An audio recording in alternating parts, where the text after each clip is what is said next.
SSTV news కు స్వాగతం.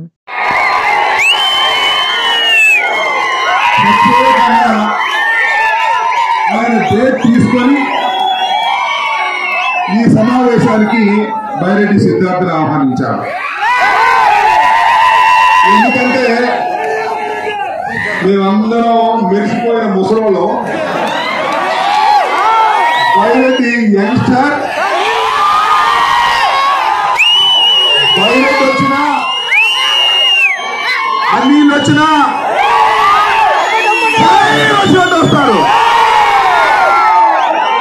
వీళ్ళు వస్తే అనిల్ వాళ్ళు రాలేకపోయాడు, పాపం చాలా లేట్ అయింది, రాలేడు. అనిల్ సిద్ధార్థ్ ఇద్దరు